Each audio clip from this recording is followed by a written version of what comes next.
Halo, kembali lagi di channel Andrian Eksa dan tentu saja masih bersama Pak Andrian Eka Saputra. Nah, kalau di video kali ini kita akan melanjutkan pembahasan soal uji coba ASBD Bahasa Indonesia Dikpora tahap 2 di paket 2, yaitu untuk nomor 21 sampai 40. Selamat menyimak, tapi sebelum itu intro dulu ya.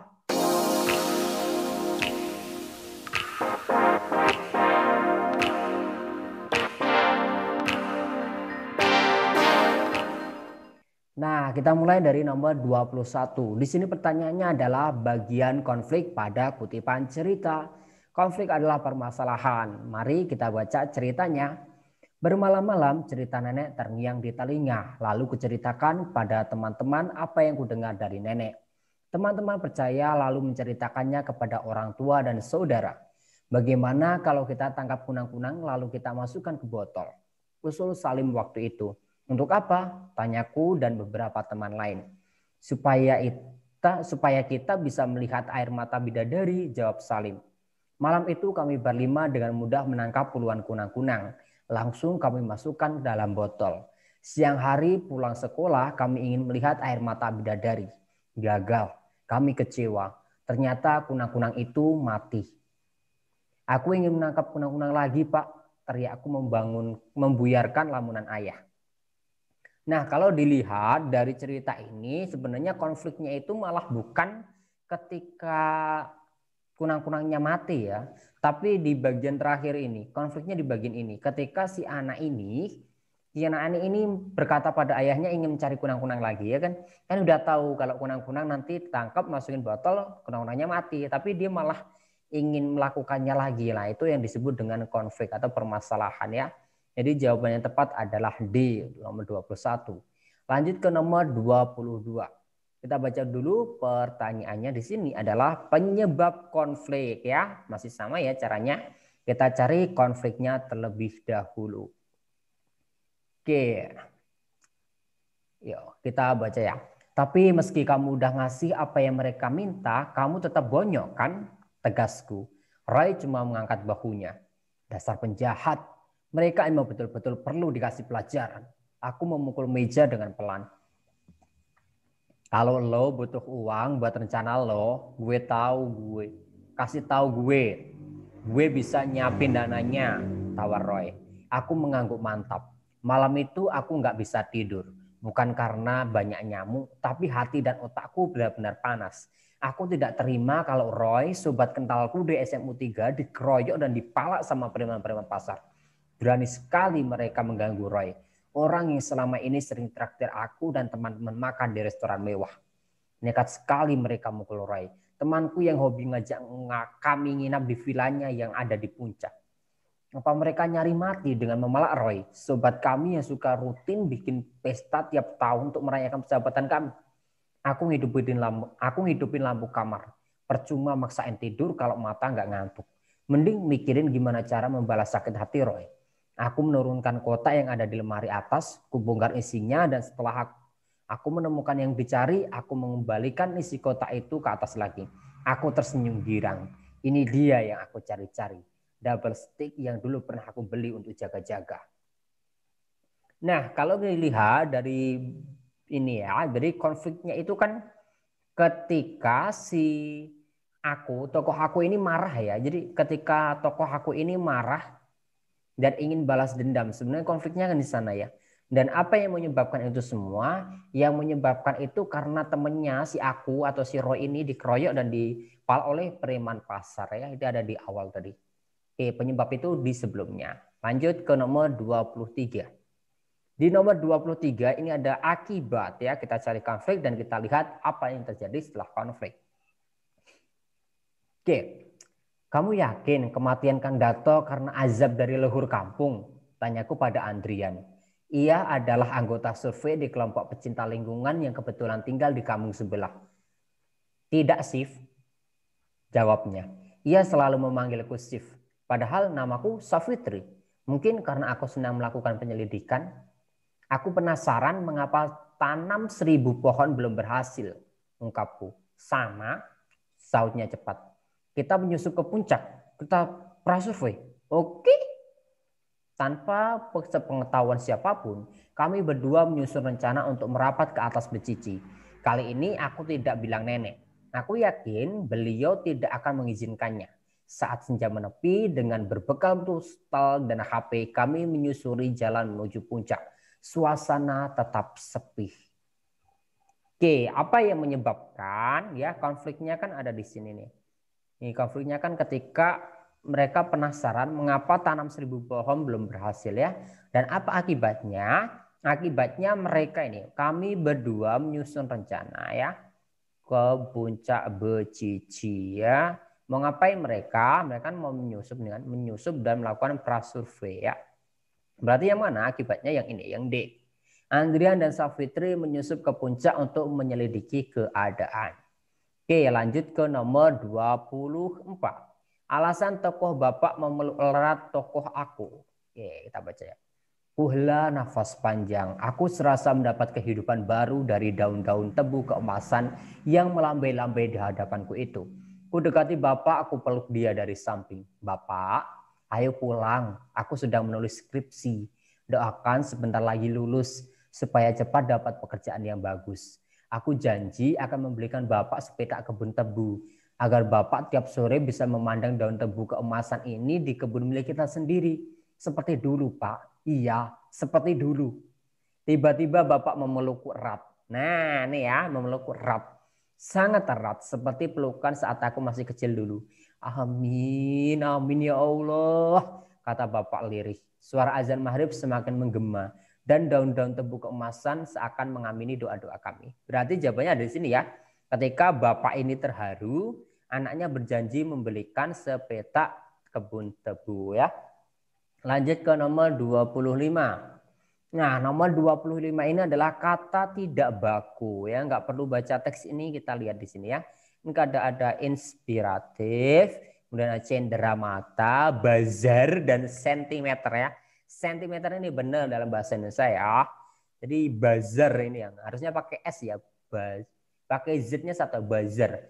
Z-nya satu aja. Maaf, bukan S tapi Z-nya satu, bazar gitu ya. Oke, lanjut ke nomor 26. Perbaikan kata bentukan pada kalimat tersebut. Oke, kita lihat kata bentukannya apa. Oke ya, Sinta merasa menyindir. Kalau merasa itu pasti ter ya, bukan menyindir, tapi tersindir. Oke, langsung ke nomor 27. Perbaikan kalimat. Kenyataannya kita sering lupa untuk melakukan perawatan mata. Padahal seperti halnya bagian tubuh yang lain, mata mungkin saja terkena gangguan atau masalah kesehatan.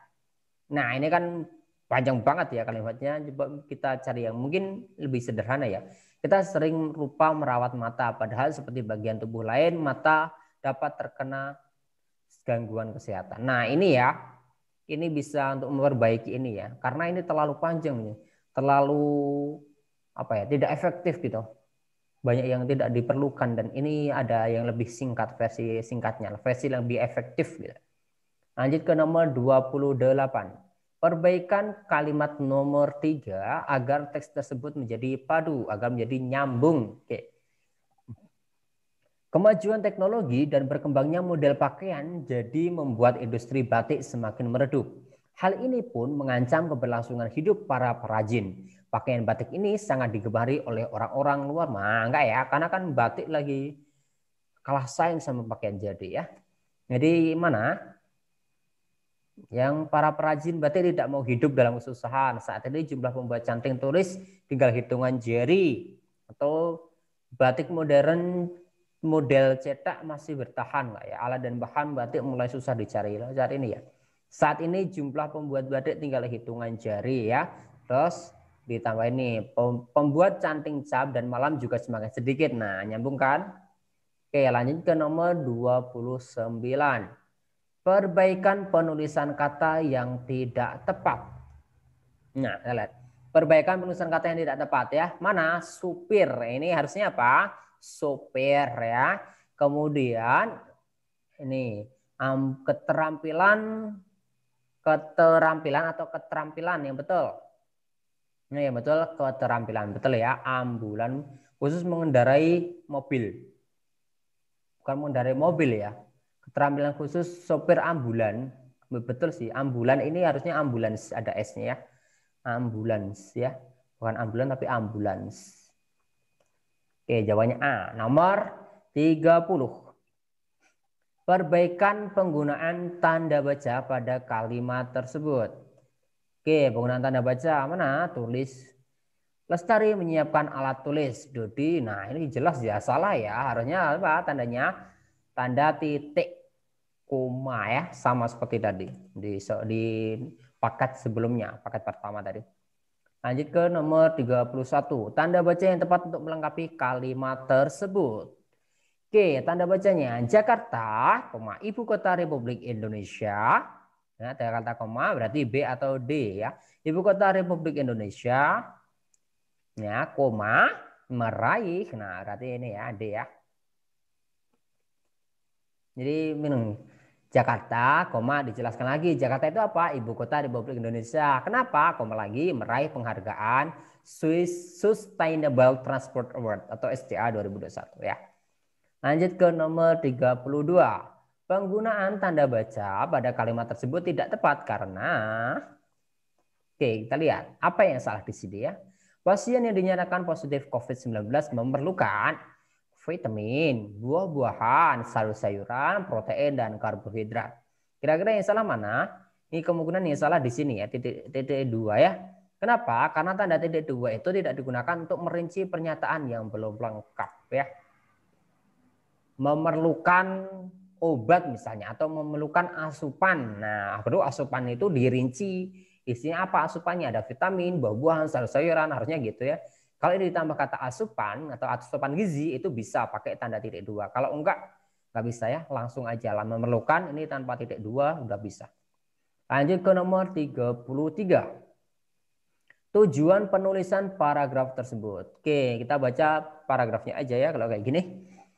Tiba saatnya manusia menjadi penentu masa depan planet ini dari bahaya polutan plastik. National Geographic Indonesia melalui acara virtual berinisiatif untuk menggelar webinar tentang permasalahan dan solusi sampah plastik di Indonesia.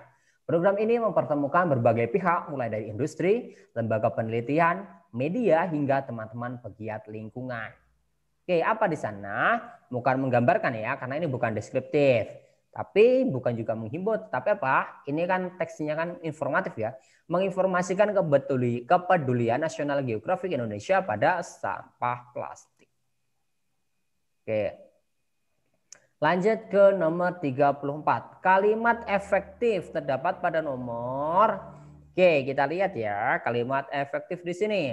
Presiden Joko Widodo menegaskan bahwa vaksin COVID-19 disuntik secara gratis. Oke.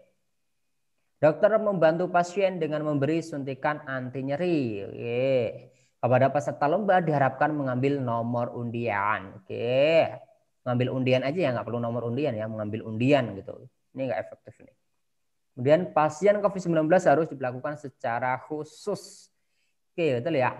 Jadi ini yang ada angka 3-nya udah pasti salah. Berarti tinggal antara 1, 2 atau 2 dan 4.